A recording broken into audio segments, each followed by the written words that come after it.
Well, look who's here. It's time to ponder. Hey,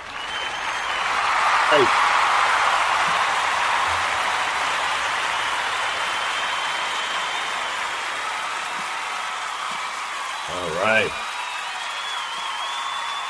Thank you so much. Listen, it's Monday morning, and but more importantly, more positively, it's time to ponder. It's time to think things through. It's time to consider and discuss and not check our brains at the door or our faith, not to check either one at the door, but rather to let our faith filter what we think, say, do, how we vote, how we discuss certain topics, what positions we take on certain topics, all of the above. And this is our last day of pondering in this format. Monday mornings, or well, every weekday morning it's been from 8 to 8:30. We will be moving to a weekly broadcast, and don't have a date yet, but I will get you that via the Pondering Radio page of Facebook, which, by the way, is where you can comment, as Susie has and Fred has. Good morning, you guys. Susie, I'm glad you're back in action. Missed you yesterday. We almost canceled church twice because you weren't there, but you know what? We love you, and I'm glad that you're sitting upright, taking nourishment, and typing, texting, commenting. Hope you're feeling better. So, yes, but this will remain even in the new format, weekly, and on the air again, on the radio airwaves once again. It will remain a show where we ponder things, we talk about them. We will remain a show that's biblically based, of course, and application based, talking about how the scripture ties in to our world at large and some of the happenings in our world.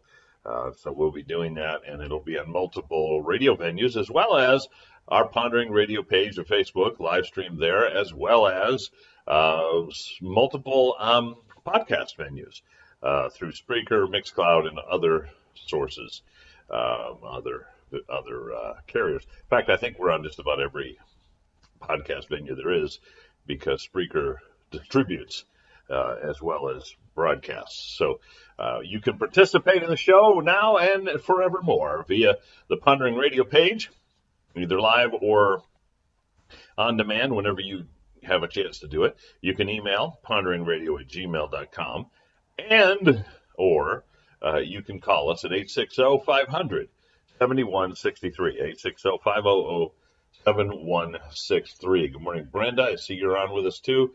And anybody else I missed, I hope you guys had a good weekend. We certainly did. A beautiful weather. Not so much Saturday, I guess, but yesterday was beautiful. And Saturday was okay, even though it rained. I just, sometimes it's nice to have the rain, have it cool down, maybe be indoors a little more than normal, that kind of stuff, which is always, a nice treat, I think, just to catch up if you've had a busy, crazy week, which we did have. So, yeah, got some things done on my wife's book. My wife is publishing a book talking about, I don't know if the exact title is Tapestry of Faith, but it's going to be on the tapestry of life, using various events in her life, miracles really that have occurred throughout her life, as illustrations of how God works with us, and as a foundation for people to think about God's interaction with them, and answered prayer, and protection, and other things. And so the way the book's organized is that there are about 30 days of devotionals, starting with a story from Karen's life and God's intervention, and then leading into questions for the reader to consider, and prayer based on that theme of that day. And she's got, I think, at least 30 days worth of devotionals there. It's about 230 some pages so far. It's really good. And I've been editing that, so I got to work on that a little bit Saturday. Plus, I had a bunch of visits I had to do, various things that came up, people who wanted to talk. And then yesterday we had a couple services, as always, which went very well. And then Pastor Steve's series. I say Pastor Steve's, I'm going to be speaking on it too a couple times. But the series we're doing at Lifeway Church called Soul Food, and how God restores our soul. We say that in Psalm 23, He leads me beside still waters, green pastures, He restoreth and the King James, my soul. And so we're talking about how God restores souls and what that entails and how we can be part of that process, willfully choosing to be restored and fed and built up. So we've been doing that, and you can check that out if you didn't get to see it at the Lifeway Church Facebook page or lifewaych.com, which is our website, lifewaych.com, or at the Lifeway Church Newington YouTube channel, where we post a lot of those things too. But it was a good day. We had a little picnic for life group leaders, and yeah, it was nice. We played some. I played that. What is it? Corn toss, corn flop, whatever it's called, where you throw the bean bags at this little like box with a hole in it. I did okay for my first time, and then we played another game with frisbees where you're trying to throw it into a bucket kind of thing, and you have a partner who can knock it into the bucket, and you get points. And it was fun. Ross, Clement, and I rocked it when it came to the frisbee game. Not so much with the corn toss thing. My son-in-law and his partner whooped on us, which was not fair. Not fair at all. My son-in-law wins just about every game he ever tries and plays. We don't even like playing board games with him anymore because we just know he's going to win, always. Cornhole, that's it. Thanks, Fred. Yeah. Cornhole, corn toss, corn flop. Yeah. Susie says, is it as fun as throwing axes? No, it's not as fun as throwing axes, Susie. And for those of you that may not know this, and hi to Ernie. Hello to Ernie. Welcome and happy Monday. We had a life group outing last year, right, Suze, where we went to this place where you throw axes at targets. And we thought, Susie, this was before her surgery, even, right, the first time. And so we thought she might have troubles because she's often in the wheelchair and she can stand up, but it's going to be hard not to lose her balance or whatever. And I thought, oh boy, but she wanted to do it. Yep, absolutely. Well, so much for feeling sorry for her. Oh my gosh. She crushed us all, crushed us. I mean, just sticking that axe every time from the wheelchair, same distance as everybody else too. So they didn't move her up close. And she just whooped on us. I mean, we're bouncing axes off the wall and on the floor. They're not even sticking in the wall, let alone hitting the target. And she's just, bullseye, like crazy. So my advice to you is if you ever see Susie carrying an axe, run. Just run. No, she won't throw it at you if you're nice. But if you're trying to break into her house and she has an axe, run. Seriously. And zigzag. Don't run in a straight line because that's too easy of a target for her. Good morning, Jerry. Susie says beginner's luck. Yeah, I think you did it the second time. You had to just as well, too, if I remember right. So don't give me the beginner's luck thing. That ain't going to fly, baby.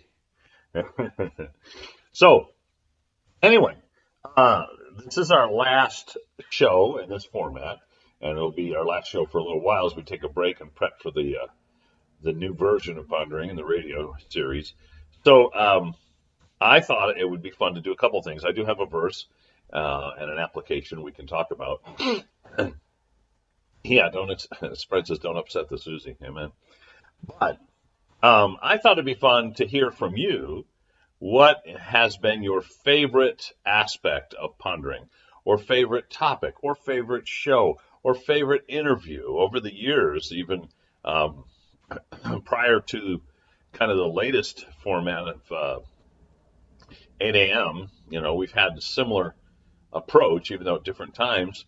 And we've interviewed some really interesting folks. And we've had Pastor Al, obviously Tom Hansen. We've had my friend who's the Johnny Cash impersonator, Phil Bauer. We've had different musical groups from often coming out of Liberty University, groups that were making their start and getting their record out, and we've interviewed them or played some of their tunes. We've had some pretty cool interviews too. So topic, person, the interviews we've done, or just what you like about the format. I would love to hear from you as we close this season of Pondering. What has been your favorite aspect of the show? What have you enjoyed the most about the show? That would be helpful for me also in terms of planning, quite honestly. So please type that into our live stream. Of course, if you think of something later, you can still post it on the Pondering Radio page, and we'll read it, of course. And you can email ponderingradio@gmail.com, as we always say, or call us and leave us a voicemail. If you're like me and you don't like texting or typing as much, you want to leave a voice message, it's 860-500-7163, 860-500-7163. Susie says, this is how I know what's going on in the world. I haven't watched the news in years.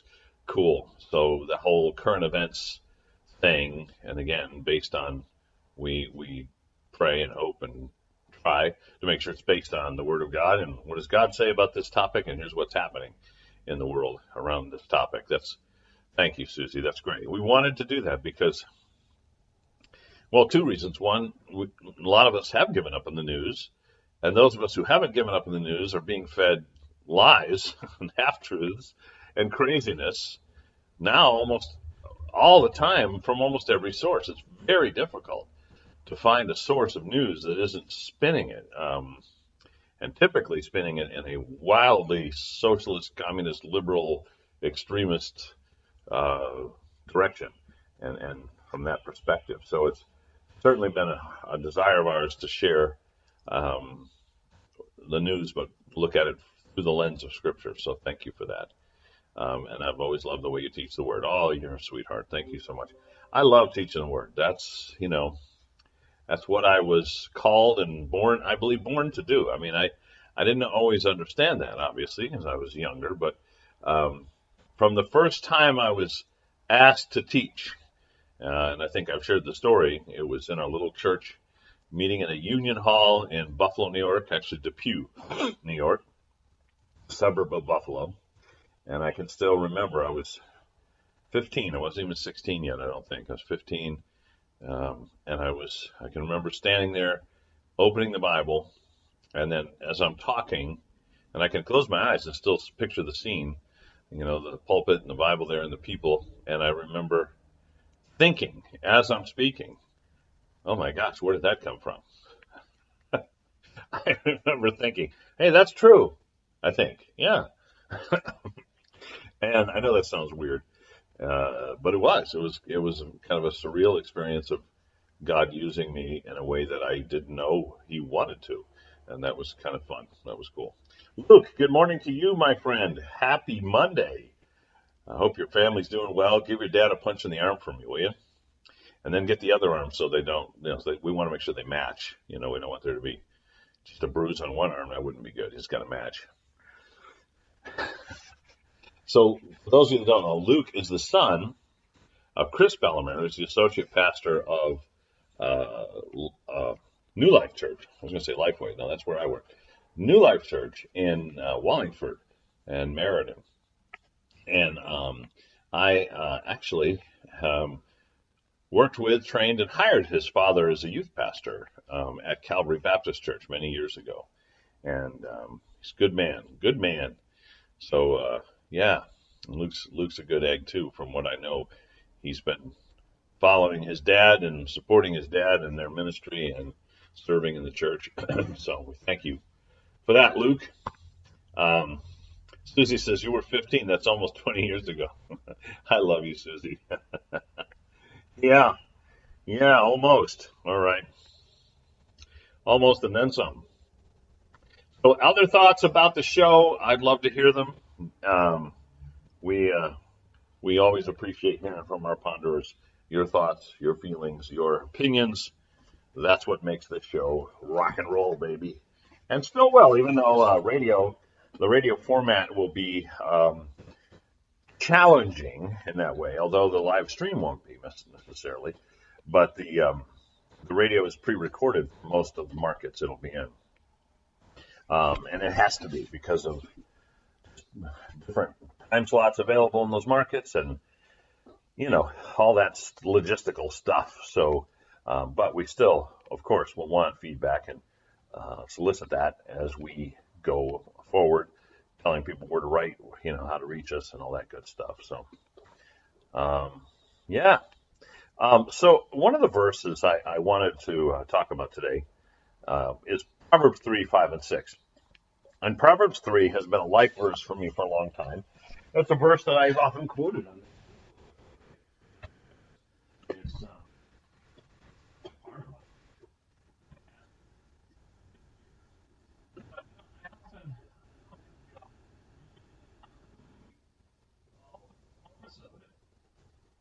and especially in light of our modern world and our modern Christian world, um, I think sometimes it's way too easy for us to assume pieces of it and maybe not necessarily apply it as we should.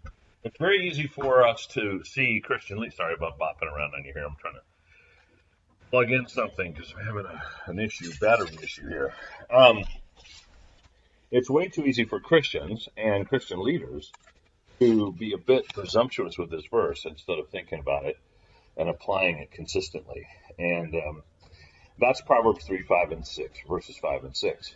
And I want to take it and take it apart, kind of piece by piece with you today, and have you think about it, ponder it, if you will, and then talk about maybe where our modern culture and certainly even our Christian culture has fallen short with regard to using this verse and taking advantage of it. So Proverbs 3, verse 5 says, trust in the Lord with all your heart. And so there's two issues here. There's trusting and what that entails, and there's trusting with all our heart, everything in us, in other words. So I think you can trust in the Lord, but leave out parts of your heart. Have pieces of your inner man or woman that are relying on other things. I also think that sometimes the word trust is, it's misunderstood. Maybe sometimes we substitute the word faith, which we think is a feeling, but I would argue the New Testament word for faith, particularly in the Greek, implies absolute trust, assurance, confidence, to count on God, to rely on God, to be, and in Hebrew, there are often these synoptic parallelisms where an author will say something and then repeat it in a sense, but do it for clarity. And that's true in this passage where we read, trust the Lord with all your heart, lean not on your own understanding. I'm going to come back to that phrase, but don't misunderstand or miss the meaning that lean not on your own understanding is a parallelism to the first phrase, thus showing us that the opposite would be to lean on ourselves, to trust ourselves, as opposed to trusting Him. And the natural inclination of man is to trust himself, not God, or anyone else for that matter. We are right because we're us and we're good and we know it. And that is the essence of the sin nature, quite frankly, pride, self-reliance, etc. But I'll come back to that. So trusting in God means having a knowledge of Him that allows us to completely rely on Him. And I would argue that many Christians, I'm going to preach on this in a couple of weeks, have an identity crisis. First, they misunderstand God's identity. Second, they misunderstand their own. And listen, Christians are guilty of this because many times our view of God is either that He is this mean, nasty, vitriolic old man with a beard and lightning bolts like Zeus in the old Roman pantheon, and He's there waiting to get us. You know, the Greek, I guess the Greeks started it. Romans continued it.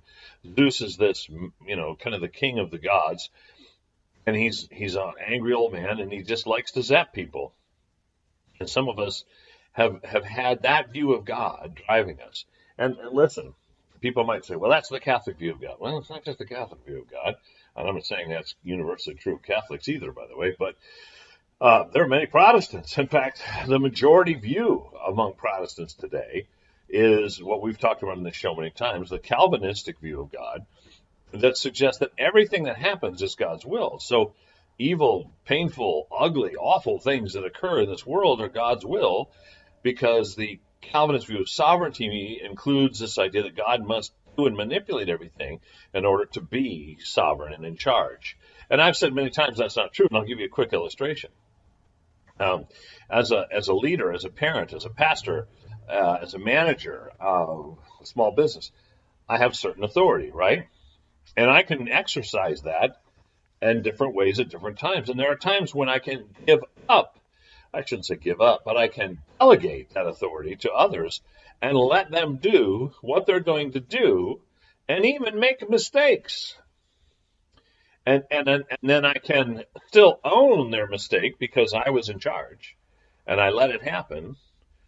But I'm still sovereign. I'm still in charge. Does that make sense? Um, an illustration I've used before about my family: when my son was little, he was very stubborn and hyperactive, kind of like his mother. Just kidding. He was he is a chip off this old block right here. Um, and he wanted to touch the stove, and I've told you the story.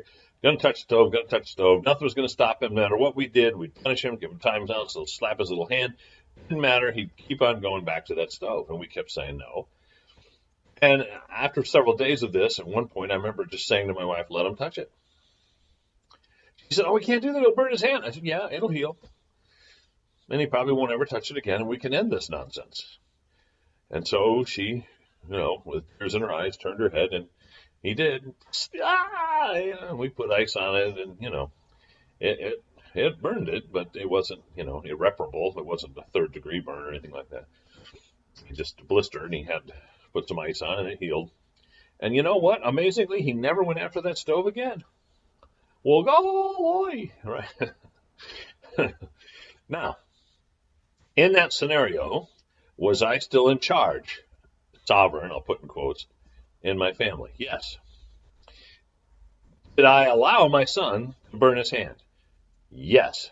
Is that a bad thing? Well, yeah, I don't like to see his hand burn. I didn't want that to happen, but I allowed it, so I have to own it, don't I? That I let it happen. But did I make him do it? Did I force him to do it? Did I encourage him to do it? Did I want him to do it? No, none of the above. But I allowed it, and therefore I still have to own it because I'm in charge. And I did it because I knew that it was the only way to get him to stop, and I was afraid he might do something worse, right? I wanted him to learn two things. One, the hot stove, bad. Two, Mom and Daddy are not stupid or mean. When Mom and Daddy say no, there's a reason. And it's because we love you, not because we're trying to deny you some great opportunity of touching the hot stove burner. Right? So God, in his sovereignty, is the same in that he is always in charge, of course, and owns responsibility, of course. But does he do evil? Does he inspire evil? Does he force us to do it? Never. No, none of the above.